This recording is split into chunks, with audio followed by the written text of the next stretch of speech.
were asking about what I'm going to be teaching in the spring, and I kind of thought that last spring when we did the books in the spring, that was a nice thing to do. So I'm going to do the book series again, and here are the books that we'll be reading. The first one is, and the class will start on Friday, January 10th. It will be not at 11 to 12, but 12 to 1. That's not my, that's the CLLD scheduling. And 12 sessions. And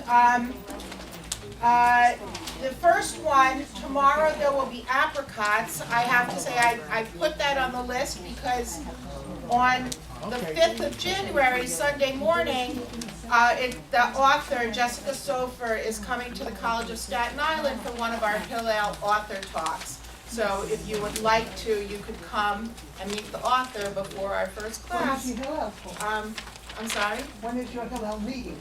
It's January 5th, and it's at 10:30. The first session here is 10th, Sunday morning. So, but it's Fridays, and I teach on Fridays because it's very quiet at the college on Fridays, and I can get away from my students at the college without much difficulty. So that's why Fridays are good for me. So just a brief description. Tomorrow there will be Apricots. Is a contemporary story. It's got all of these books, by the way, got excellent reviews. And once again, we'll be looking at them not only from their storyline and their plot and subtext, but rather from their historical perspective of time and place. Okay, so we'll be learning the history and the culture around the characters and the storyline. So tomorrow there will be Apricots. Is a story of a young woman who has a strained relationship with her mother, who is a chef, and it's through, and she strives to become closer with her mother by learning to cook. And she takes cooking lessons from an Iraqi woman, and she learns all these wonderful Sephardic recipes, and also, how to have a that sometimes tricky mother-daughter relationship. Rav Hista's Daughter by Maggie Anton is the story. It's a story that takes place in the days immediately after the destruction of the temple, and in the time of the authors of the Talmud. And one of the authors of the Talmud is Rav Hista, and the story is about his daughter. So that's an unusual place and time in history to learn about. The Dove Keepers is a story that takes place in the times of the Roman occupation of the ancient land of Palestine, and it's a story of Masada. And Flowers in the Blood is about the Indian Jewish community. By Indian, I mean as in living in India. Flowers in the blood. In the blood. And then Too Jewish is a story of the American South. And the American Jewish community in the South, it's a love story between a Holocaust survivor and a young Southern woman, and he comes direct from Europe, and she's ensconced in the culture of, Southern Jewish community. And then Day After Night is a story of the DP camp in Israel that the British operated immediately after the war, and how the inmates there eventually gained their freedom to become citizens, That was part of Raquel. That was part of Raquel too, right? That was in Raquel too. Excuse Yep, me. Yeah, I mean, Are the names of these books going to be in the new brochure too? Yes, all the books will be in the new brochure, and I believe I put them in the correct order that we're going to read them. I might not have, we might be reading the Dove Keepers before Rav Hista's Daughter, I'm not sure, but at least you have the names of the books. Excuse me, are these on get anything on it, so you don't know. January 10th. 12 to 1. Okay? All right, so let's start with today's class. Now, before we do, It's November 8th. We finish on November 22nd. So we have today, next week, and one last class. So for next week, I would like to ask you to bring to me and put it in an envelope or write it down on a piece of paper, any Bubba Mises, folk remedies, things your mother, your grandmother told you or did that you'd like to explore a little bit in that last class. And I will take them and I will try and cover as much of them as I can. I'll research their background, and for our last class, that's what we'll be doing. Is there any chance you could suggest what we can do on Fridays in December? Start reading the book. Well, I'm going to be on a cruise, so you're welcome to come. Instead, I had to talk louder. All right, so, what did I say? Oh, so bring those things for next week, but write them down because many of you know me, I have a bad memory, you can tell me, and I won't remember between one class and the next because I just got too much going on. But I figured that if you write it down, I'll research it, and we'll have a fun conversation for the last class. All right, but today we're going to talk about, we couldn't have a class in Jewish folklore and legends and midrash without talking about Elijah. Elijah the prophet, in Hebrew known as Eliyahu Hanavi, and in the Christian Bible known as Elias. Elijah is known as Elias. So, anybody want to start off our class by telling me what you know about Elijah? What's the Passover? Well, Passover Seder, we had the cup of Elijah, and waiting for him to come, we open the door, and it fills up with wine. Yeah, and No, it sinks. it's supposed to be, yeah, once he comes, there's supposed to be no more wars, peace all over the world, and he's supposed to take us all to Israel. Okay, so we have the cup of Elijah at the Seder. It said that when Elijah returns, that heralds the coming of the time of the Messiah, when peace will reign in the world. On Havdalah, wherever I've been, they usually sing the song about Eliyahu Hanavi. That's right. Havdalah is the ceremony marking the end of the Sabbath and the beginning of the week. And there's a song that we sing welcoming and asking Elijah to come. But getting back to the cup at Passover, it's another way to keep the interest of the children, alive, that they don't fall asleep or get restless. Right. Open the door to let Elijah in. Let's watch the cup and see how much it's going to go down because we're seeing Eliyahu drinking from the cup. Right. And what we think we see. And the father's supposed to jiggle the table a little bit, so it looks like the cup is going down. Or when the child goes to answer the door, you drink it real quick. So that when the child comes back. Downstairs. He saw that either a fiery chariot or a spaceship. He saw a fiery chariot or a spaceship. I mean, interesting. Okay, well, all of those things which you all spoke about are elements of the Elijah story which remain with us through today. And we all know every Jewish household know these stories. And let's go back a little bit about who exactly was Elijah. Anybody know who he was? Prophet. He was a prophet, and his story is told in 2 Kings, in the Tanakh, in the Hebrew Bible.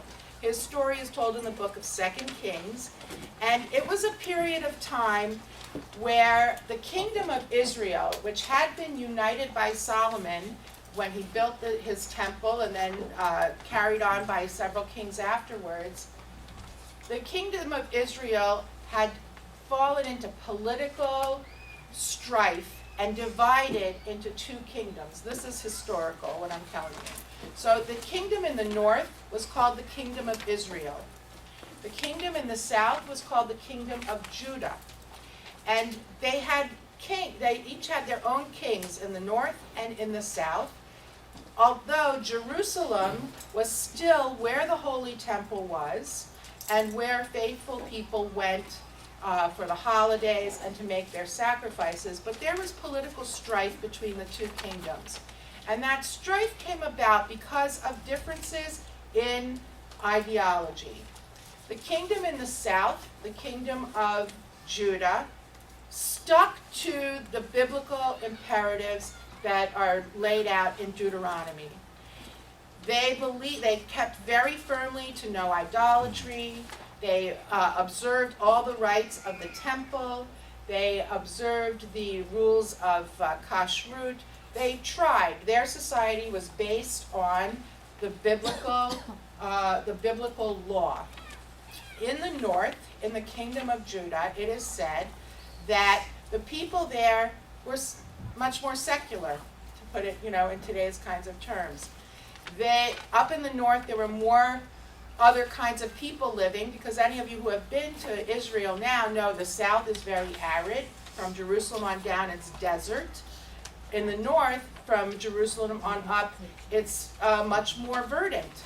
And so more peoples lived in the north, not just Israelite people, Canaanite people. And they worshipped a god called Baal, who was symbolized by a bull. And the Canaanite rites were pagan rites. They also worshipped a goddess named Asherah, who was symbolized by trees and fertility of trees. And the Canaanite peoples in that area were very populous, and the Israelites, which lived in the north, formed alliances. They intermarried. They observed. They worshipped Baal and they worshipped God. They became a much more secular and blended society up there in the north. So Elijah was a prophet, and in the biblical prophets is really a very serious body of work. It's a really interesting body to study. And the prophets were sent by God to give messages to the people, to speak for God to the people. And it is said, the Bible tells us, that God spoke to the prophets and instructed them as to what to say to the people. So Elijah was one of those in this period of time, and his purpose was to warn the people of Judah that they were not following the Torah, and that their idolatry and their secularism and their mixing with the Canaanites and paganism was going to be their destruction in the end. So the king of the north was named Omri, and he didn't like what Elijah had to say, and he banished Elijah away from the seat of the kingdom. And Elijah had lived in a cave, which was on Mount Carmel. Anybody know where Mount Carmel is? Haifa. Mount Carmel's in the north, in Haifa. And I personally have never been to it, but it is said that it's still there, and you can go to a cave that's in the face of the cliffs overlooking the seas there, and people go there and make prayers and pray and ask for Elijah's intervention. But Elijah came back when Omri died, and Omri's son was named Ahab. And his father, Omri, married Ahab to a very famous queen, Jezebel. Jezebel was a Canaanite princess, and it's through that alliance, it was like up in the Syria area, and through that alliance, Omri expanded his kingdom, made peace with his neighbors to the north, just like all throughout time kings have done through marriages and alliances, strengthened their kingdoms. So through that marriage, Omri had strengthened his kingdom. However, Jezebel was a very devout Baal worshiper, and she filled the country, filled the kingdom of Israel with Canaanite gods and Baal worship and Asherah worship. So God said to Elijah, you've got to go and get this under control. You've got to go tell the people they can't be doing this. So Elijah went, and the Bible tells a story of when he went and he railed and he said, this is, you're bringing this down upon yourselves, you can't do this, the king said, all right, we're going to have a test of whose God is more powerful. So Ahab and Jezebel called 400 priests of Baal and 400 priestesses of Asherah and against Elijah, and both of them erected altars for sacrifice, to make a sacrifice to God. And the rule is that whoever could cause fire to come on the altar without lighting the fire physically would be proven that this was the God that was heaven, that was the true God in heaven. So of course, the altar of Baal and the altars of Baal and Asherah for 3 days and 3 nights nothing happened, no fire came down. And then Elijah at his altar poured 3 huge jugs of water over his altar 3 times. So 9 times these big cisterns of water were poured over the altar so it would be wet. And then miraculously, the altar burst into flame and his sacrifice was consumed by the heavens. And not only that, but the ground opened up in a fiery mess and swallowed the priests and priestesses of Baal and Asherah. So you would think that would convince the kingdom of Israel that they were not following God. However, it just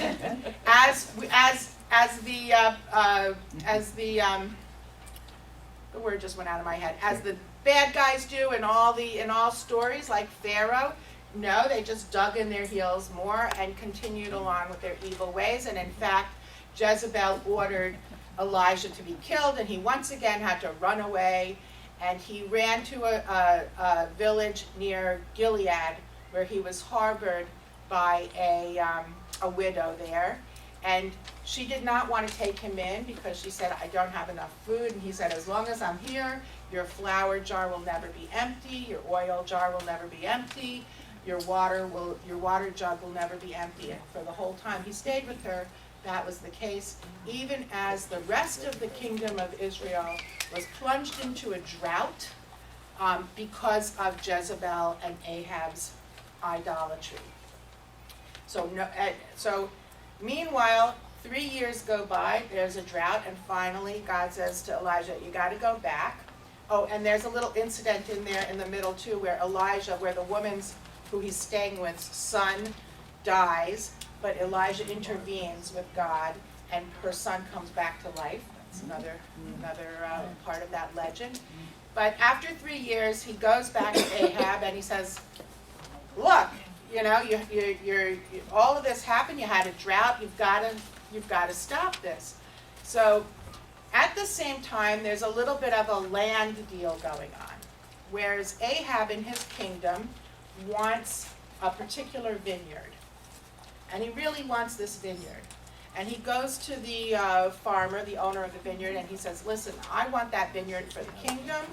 I will trade you. I'll give you a better vineyard, and I'll give you some money, but I want this particular vineyard. And the owner of the vineyard doesn't want to. That's been his vineyard, and he's cultivated it, and he wants his own vineyard, and he refuses. So Ahab goes back and he goes, the guy refuses, and Jezebel says, well, that's no problem. And Jezebel sends someone to kill him.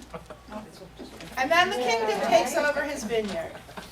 So the man's blood now is on the vineyard, and that's kind of the icing on the cake where Elijah says, listen, this is just not going, you got to turn back from your evil ways. And he goes on, he keeps prophesizing.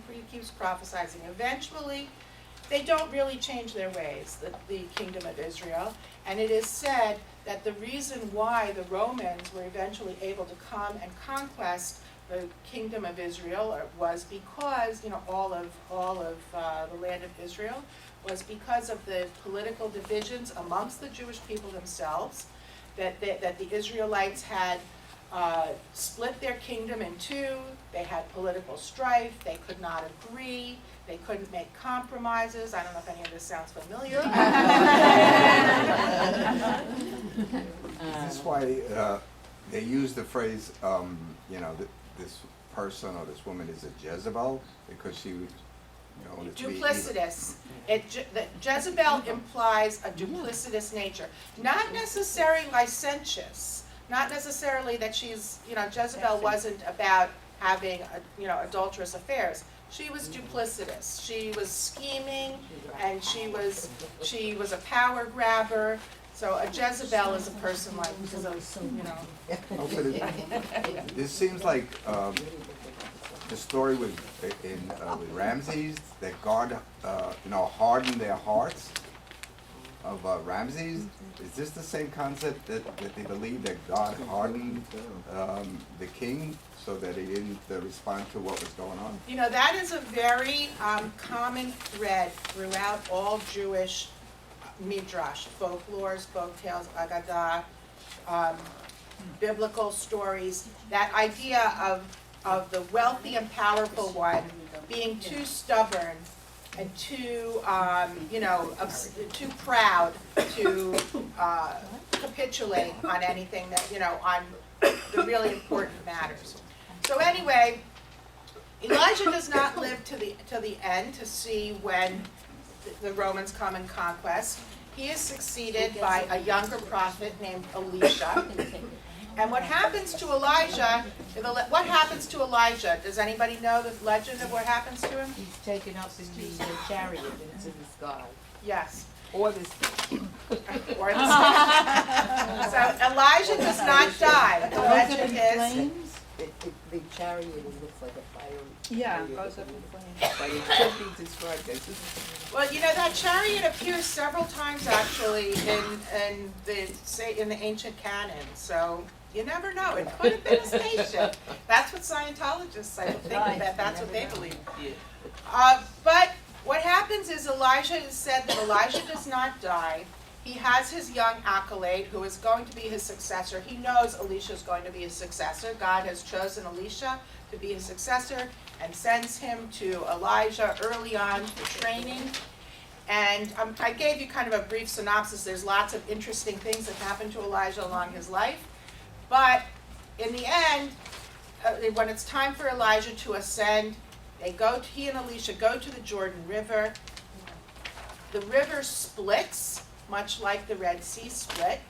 Elijah and Elisha walk to the other side of the river, and Elijah has taken off his mantle and folded it up. And when they get to the other side of the river, the Bible says a fiery chariot comes down, creates a whirlwind, and Elijah is taken up. His mantle falls to the ground, and Elisha picks it up, symbolically assuming the mantle of Elijah, that he's now the one to go bearing God's message to the kingdom of Israel, that they have to start worshiping only one God, like the Torah says. So Elijah doesn't die. So what that does is it creates a whole huge body of literature and stories and legends about Elijah. That is why we have a cup for Elijah at the table, at the Passover table, because it's thought that he never died. And so when he comes, he is going to be the messenger which heralds the coming of the Messiah. Even leave an empty Chair for Elijah, when? At a bris, at a circumcision, there's an empty chair left for Elijah at the circumcision, because it's thought that Elijah never died, and so the Jewish people, through all these years of exile, have been waiting for him to come, because when he comes, that's going to advent the time of peace, world peace, and the time of the Messiah. And when, hopefully, Jews will no longer be persecuted in the world. I always thought that Elijah himself was the Messiah too, besides being the prophet. Elijah himself is not the Messiah. Elijah is a prophet. The Messiah is an entirely different being, person, not Elijah. But Elijah is the messenger that God will send when it's time for the Messiah to come. This is very deeply ingrained Jewish folkloric belief. But God will send the Messiah, right? God will send the Messiah. And in fact, there are many, many, many stories, Kabbalistic stories, folkloric stories, which talk about how people on earth, wise men, sages, wanting to hasten the coming of the Messiah, which humans cannot do, we can't hasten it, but in wanting to hasten it, make attempts to do so, and Elijah sometimes helps them in their effort, but it never really works out for them. It can never really work out. So one of the most famous of those stories is that, of course, don't remember the name of the rabbi. Well, Schneerson, yeah, that we'll get to him, but that's.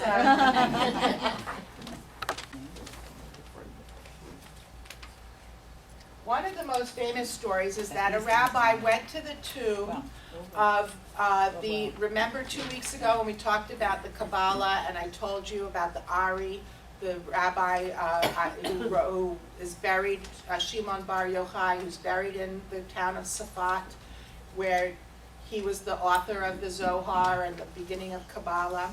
So there's a story about a rabbi who went to the cave where the Ari is buried.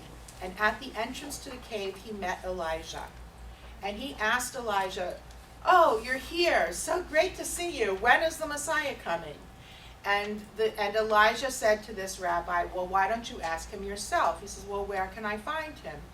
And he's told that he sits among the beggars in Rome. So there's some people say it was Jerusalem. Some people say it was Rome. There's some differentiations among the different stories. Go and meet him there. So this rabbi goes to Rome, and all along St. Peter's Square, there are beggars, all different kinds of beggars who are, asking for alms. And there the Messiah sits, and while the other beggars all, when they change their bandages, take them all off at once and put them all back on again. He would know the Messiah because the Messiah takes his bandages off one by one and puts them on again one by one. And when the rabbi finds him and he says to him, why do you do that? Why don't you change your bandages all at once like everyone else? The Messiah says, because I have to be ready at a moment's notice. So I can't afford to, not be ready at a moment's notice. So then the rabbi asks him, well, when, Messiah, are you coming? And the Messiah answers him, today. But of course, we're all waiting for that day. But that's one of the most famous legends about the Messiah and about Elijah heralding the Messiah. Another legend about Elijah heralding the Messiah is a folk story about a famous rabbi who wanted so badly to bring the Messiah that he prayed and prayed, and Elijah came to him and told him that the way he should do it, he gave him certain prayers. The way he should do it is say this, ask for rain, ask for fire. And in the synagogue, the rabbi was praying, and just before the last prayer, which would have brought on the Messiah, Elijah in heaven was punished by God, turned into a fiery bear, and sent down to that congregation to scare everyone out of the synagogue so that the last prayer could not be uttered to hasten the time of the Messiah. There's many, many, many stories along this theme about how the coming of the Messiah cannot be hastened, and Elijah is evoked as his messenger. Another way that there's many, many, many folkloric stories is about Elijah helping the poor. And usually Elijah comes in the guise of, as I said before, a beggar, a person who is very old, very bent, very poor, very ragged. Elijah most often appears in that way. And he comes and he'll knock on the door, for instance, of a very poor family. And he'll say to the family, can I stay with you for Shabbat? I have no place to stay, I have nothing to eat, and here's this dirty old beggar. And the family, who is very poor and barely has enough food for themselves, always say, of course, please come, because it's a great mitzvah to have someone at your, have a guest at your table. Come, stay with us. They give him the best of everything they have, which is not very much. And then after the Sabbath, the family discovers, left on the stove or under the floorboards, a great wealth, some gold coins or some sort of great wealth like that. And the great wealth is said to come, there's a legend for how did Elijah get this great wealth. After all, they don't have golden coins in heaven. There's a story that Elijah appeared in the home of a very, very poor man, so poor they literally had nothing to eat, nothing to feed his children. And Elijah said to the man, take me to the market and sell me as a slave, and then keep the money, and you'll be able to feed your family. So the poor man at first protests and said, no, I couldn't possibly do that. And Elijah insists upon it. And so eventually the man succumbs and listens to Elijah, takes him to the market, sells him as a slave, and receives enough money for his family to survive and to prosper in the years to come. The person who buys Elijah is, of course, an advisor to the king, because we have to have a king. And the king, when Elijah is brought to the king's palace, even though he looks like a beggar, very raggedy and old, the king recognizes something about him is special. And the king is planning to build a palace, as kings are always planning to build a palace. And Elijah says, well, you know what, I'm an architect, maybe I can help you. And Elijah designs a most beautiful palace, which shocks the king that the beggar could do it, but he recognizes there must be something special about him. And he builds the palace, and of course, eventually Elijah becomes his most trusted advisor. But yet, there's something about Elijah that bothers him. He knows he's not what he seems to be. There has to be something more to it. So the king gives Elijah many different tasks and quests, and all of them Elijah fulfills with perfection.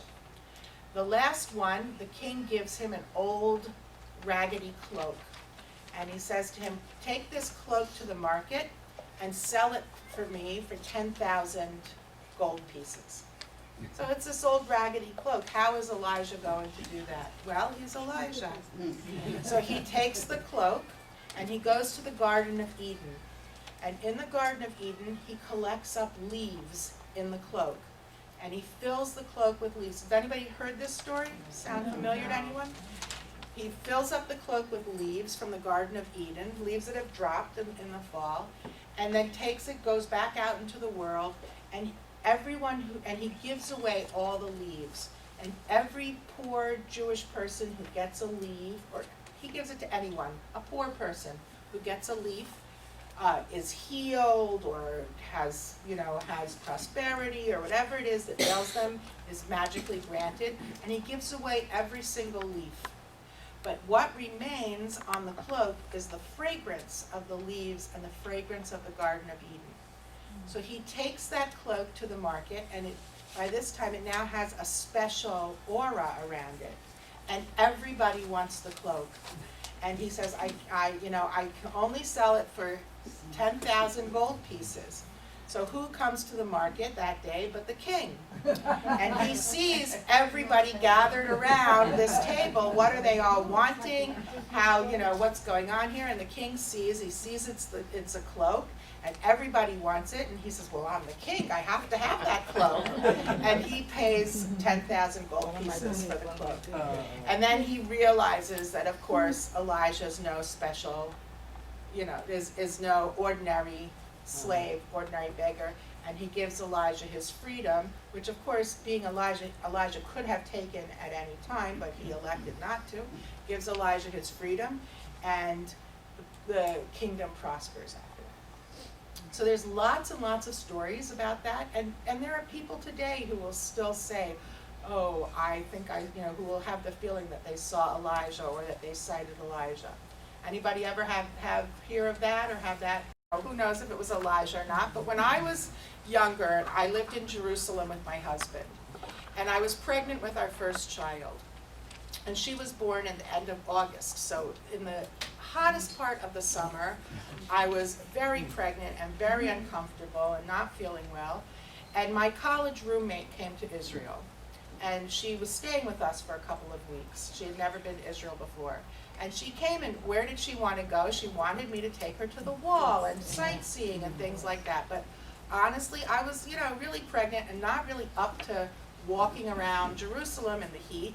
But I took her to the Western Wall, and there's like a corridor, that's a stone corridor off the side of the wall there. And I said to her, you go, do what you want to do at the wall. I'm going to sit on this bench here where it's cool, and I'll wait for you. I really didn't feel well. And I probably needed to drink or whatever. I didn't feel well. And this old man, an old beggarly man, smelly, Arabic man, he came and he sat down right next to me, where there was more room on the bench. He didn't have to sit right next to me. And I was like, oh God. Oh, God. Okay, all I need. And he pulls out of his bag a bag of fresh figs Oh, God. that were very ripe. So they were soft, kind of mushy. And he opens it up and he gives it to me, and he motions to me, take a fig. Well, I did not want to take a fig. I was a little grossed out. He insisted. So I took, and I ate the fig, and I really started to feel much better. And I don't know, maybe I needed to eat something, I needed a little sugar, whatever it was. He gave me another fig, and he got up and he walked off. So in my own personal story, I always think, well, maybe that was Elijah. He probably was an old, kind Arabic man, but at any rate, wherever there's kindness like that, maybe see Elijah. Is there a location for the Garden of Eden? Because I need some of those leaves. Well, the leaves themselves in the Garden of Eden also have there's a lot of mysticism around the leaves in the Garden of Eden. Where is the Garden of Eden? We don't know where it is, and we can't ever really enter it because it's said to be guarded by a fire. It's not on Staten Island? We don't know where it is, but it's said that we can't go because it's guarded by a fiery sword, which rotates and whirls and sends fire at the entrance, so anybody going to it could not possibly enter it. But it is said that in the Garden of Eden today, it exists, and that Abraham and Sarah live there, that their souls live in the Garden of Eden, and that every Friday afternoon, Sarah gathers up leaves and sends them out into the world, crumbles them up and sends them out into the world to make the special Sabbath spice. So that's another legend around it. All of the legends, if you remember from the first day that we started with this class, almost every legend, even the funny ones, even when we talked about humor and comedy, all have intertwining, interconnected themes. And this is kind of how we know what the great themes of Jewish folklore are. So within those great themes of Jewish folklore, we have stories from myths and stories that come directly from the Bible. We have myths and stories about the Sabbath. We have myths and stories about life and death and the circle of life, this life cycle. We have myths and stories about the holidays, and in all of those stories, the characters often are the same. Have you noticed? We always have a king, like I said. We always have a queen. We always have an evil person. We have a stupid person. We have a very kind person. The poor person, who usually is the virtuous one, is the poor person. Why do you think that is? that all of these, what do all these characters symbolize? Life. Symbolize what goes on in real life. It symbolizes what goes on in the real world. Yeah. That, you know, it's a way to interpret what's going on in the real world, but tying to it tradition, mysticism, spirituality, the Torah, you know, the law, all of those things ties together. So, Why is it when so very often the king.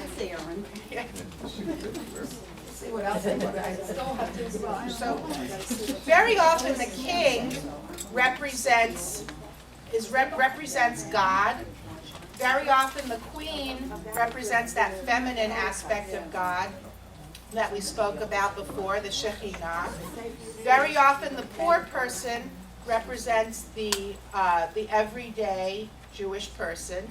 And remember, it's a history, a culture that went through so many years of oppression and persecution that, you know, to have the king be the champion or to have the poor person triumph in the end, all of that is kind of imposing, you know, real life into folkloric themes and folkloric stories. you said you were going to get to Schneerson? I will get to him, okay? But first I want to tell you more about Elijah. What would the simple person, the person who is of limited intelligence, represent? Most of us. The simple person usually represents someone who is either not enlightened enough to understand Judaism and the Torah, or a simple person could also be someone who just has not been afforded the opportunity to learn about Judaism and Torah. Like the simple son from Passover. Passover. The wise Exactly son. right. The simple son. Exactly right. So it could be either one of those two interpretations. So I started to tell you about Elijah and Mount Carmel. And there's Mount Carmel in Haifa in Israel has a spiritual connotation for where that was, you know, where Elijah's source came from. Very similar to, and it's also said, by the way, that Elijah was the only other person besides Moses to visit Mount Horeb, where Moses received the Ten Commandments from God, and God spoke to Elijah at Mount Horeb. There's a legend about that too. In that legend, Elijah hears God but doesn't really understand the messages that God is trying to give him. So unlike Moses, who understood and took the entire Torah down, Elijah could not quite understand. That's one of the legends of Elijah. But on Mount Carmel, that is a place where to this day, has anybody ever heard of Carmelite nuns? Yeah. The Carmelite monks? Yes. So those, that order, that Christian order, actually their patron saint is the prophet Elias or Elijah, and their main monastery is on Mount Carmel in Holy Land. And Elijah's whole message was about sticking to the idea, to the Jewish theology of one God. In the Torah, in the Jewish Bible, idolatry is like the worst sin you could possibly do, is to worship other gods. And so, and it's repeated many, many, many times, and many, many threats of different punishments that will befall you if you worship other gods. It's a recurring theme throughout the Torah. So Elijah's mission was really very, very sacred, and I believe that that's why he's such a revered prophet, because his message was really the idea there's only one God. What you're doing, is with all your idolatry is wrong. It's outside of what we're supposed to be doing. Stay the course. So, getting to Schneerson, all right, so today, how does Elijah still manifests himself here today. Like, oh, I just told you my little Elijah story. I don't know that that really was Elijah, but I like to think so. But in the modern Chabad Lubavitch movement, some of you may know that Rabbi Schneerson, who was recent, when did he die? Anybody know? It's 10 years ago. No, it's longer than that. in college.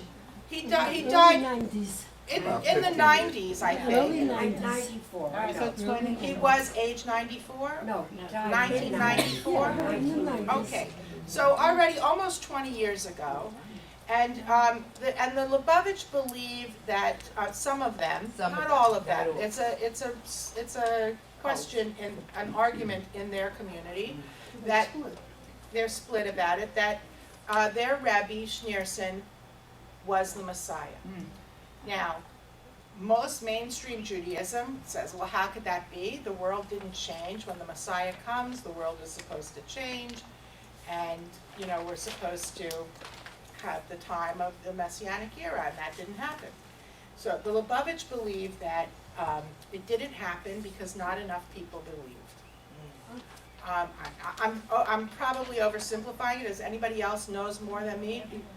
I remember learning when I was in yeshiva that if all the Jews of the world would keep the Sabbath for 7 weeks in a row, I think 7 is the number, that the Messiah would come. So I know the Lubavitch are very big on turn Friday night into Shabbos. They do that. They have these programs constantly.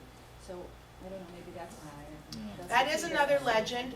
The legend is, and that's actually where it came to be the idea that Schneerson was the Messiah, but not enough people believed. It's because there's this idea out there that the Messiah will come when all the Jewish people in the world believe.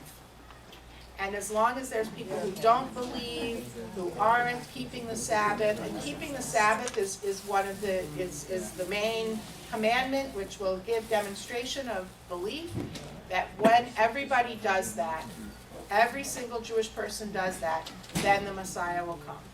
Lubavitcher are a terrific group of Hasidic Jews. They welcome everyone. They make you feel so much at home in their synagogues.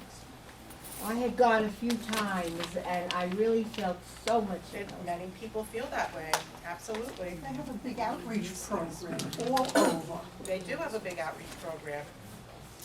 Just an interesting point. My nephew went to, I think it's Eish HaTorah in Israel. And he got totally, he was nothing religiously. And he became totally, Black hats. taken over, went to Morristown, there's a, Oh, that's Lubavitch. yeah, Lubavitch. But the interesting thing is, when he got married, it was so freaking freezing out there, and they have to have it under the sky. And they married them in Schneerson shirts. Shirt? What? In his shirt, He wore his shirt? right. And then he takes it off, after the marriage ceremony, and I guess they clean it, and then they do it to the next person. Is it like a kittle, is that what they use? No, it's a shirt, it's a regular shirt. One of Schneerson's shirts, because he told me, they put on Schneerson's shirt. So it gives you an idea of how high this guy was, that everybody has to be married in his shirt, at least in Parkway, I'm talking. Well, there's lots of different, theological, and I do not want to wade into seeming to be a theological expert in any way, okay? I'm not. And I'm not Lubavitch, and I only probably know what a lot of you know, about Lubavitch. But I know that the theological arguments, from what I understand, for Schneerson being considered the Messiah, were made, as we've learned throughout this class, Midrash and taking the Jewish text and interpreting it in different ways is infinite. It could go on infinitely. And you can take little bits of Midrash and sit and study them and learn and interpret them in infinite different ways. And I believe that, from what I know, that the Lubavitch have taken different little pieces of midrash from the Talmud and used that, you know, been able to use them to see meanings and interpretations that create, you know, that lead them to believe this idea of Schneerson being the Messiah. I know that many Lubavitch do not believe that Schneerson was the Messiah. It's a split thing in their community. And, you know, really what it comes down to, I think, is, you know, this almost painful longing in the Jewish collective for a time of peace, a time of acceptedness, a time of not having to worry about anti-Semitism or persecution, or hunger or poverty. And I think there's this very deep-seated, you know, deep-seated longing born over a very tumultuous history.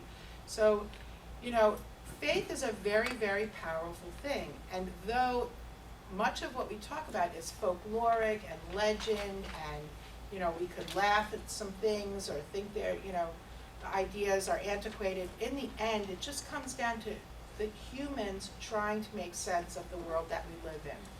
And all of these provide kind of a blueprint for humans to try to understand where we are, who we are, what's our place, what's going to happen to us. Did Schneerson believe he was the Messiah? I don't know. I think I've heard varying accounts of whether or not he thought he was or didn't think he was. I mean, the legend of the Messiah tells us that the Messiah will be descended from the house of King David. That the Messiah will be a direct descendant of King David, and that there's also certain other signs that the Messiah will be born not needing to be circumcised. There's other legends around it that the Messiah will be born, which by the way means could be a woman. Yeah. Nobody, you know, likes to say that, but women don't need to be circumcised. That the Messiah will, when the Messiah is here, there will also be in the world born a red heifer, which is a calf, and it will be a certain color of red, totally red, with no other markings on the calf. That would be, you know, extremely rare in cow genealogy. But these are some of the signs that the Messiah will have arrived. I don't know what the other signs are. Does anybody know or want to say anything that they've heard about what? He has to be born on Tisha B'Av. Oh. Okay, good. I'd forgotten about that one, but that's right. So the Tisha B'Av is a date on the Hebrew calendar, the lunar calendar. Av is the name of a month, a Hebrew month. It usually falls in our summertime, corresponds with August most of the time. And the 9th of Av is a day where the temple was destroyed 2 times, and then numerous other bad things, misfortunes befell the Jewish people on that particular date. So it said that the Messiah will be born on the 9th of Av. Anything else? Anybody knows that I don't know? You have got to go see the great people that are at his grave, young women that are standing there just praying for something. Well, you know, many people go to the graves or sacred places of you know, holy people in hopes that if they pray there, that their prayers will be especially heard, or that the soul of that person will intervene in heaven for them. You know, there's all kinds of mystical reasons. It's the same thing with Elijah's cave in Haifa, that people do go and make prayers there. If you go to the wall in Jerusalem, now the archaeologists have dug out, you know, certain parts of the old city underneath along the wall, and there's a place which is said to be, by calculations, exactly opposite where the Holy of Holies was, where the high priest would go on Yom Kippur and directly receive absolution from God. And there's a little area there. It's a little small area with some chairs, and also women will go there, especially young women who are praying for a child. It's often very sad. It's women who have not been able to conceive who are praying for a child. Would it be correct? And Rachel's tomb also, they go to Rachel's tomb. when I which is talk, difficult to get through these days. Yes. Yeah. There's another one, there, I'm sorry, No problem. there's another one that they, when they want a shidduch. That's up north. oh, sorry, I have to go. Where's that? It's up north, it's some haven. That's, I think that's up north where the Banyas are, which is where King David, but you know, those places up north also, you know, many of them are related to the very ancient, you know, before there was the temple, just about some places up high and in caves. The idea of being up high, and by the way, the Temple Mount is up high from the rest of Israel. The idea of being up high is a very ancient idea, and before there was a temple, the very first Jews, Abraham's people, they built altars in the high places. The Torah calls it the high places, which was up on mountaintops, on the highest place you could find, because it was felt that you were closer to God. Would it be correct, I talk to Christian people, you know, born again people, I think they think that Christ is the Messiah. They do. Right? And so that's kind of interesting because that whole, and you want to know something? It makes it much easier to follow that religion because we have a Messiah and we don't really know when he's coming, and they have this Messiah that came already. Yes, So in a way, but they think he's going, they believe he's going to come again. No, well, Newton, the scientist, Newton, who did all Sir these, Isaac yeah, Newton. he made a prediction way back when that Christ, the Messiah, as a Messiah, was supposed to come in the year of 2060. Okay. so we're not going to be here. So, along, you know, talking about Christianity, as I started to tell you about the Carmelite order, Christianity also really holds Elijah in a very revered place. Yes. And in fact, there's Christian myths and legends about Jesus and Elijah, and Jesus knowing Elijah and learning from Elijah. And that's part of Christian mythology around the ideas of Elijah. Do they believe that John the Baptist was I don't know because, you know, I don't know enough, I really don't know enough They about do, Christianity. Yeah.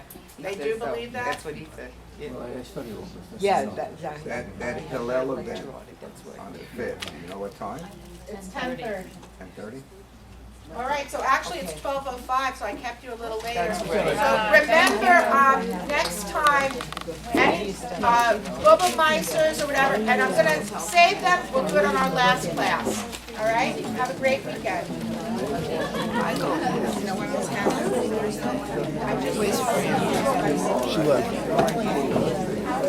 This lady lives on Potter.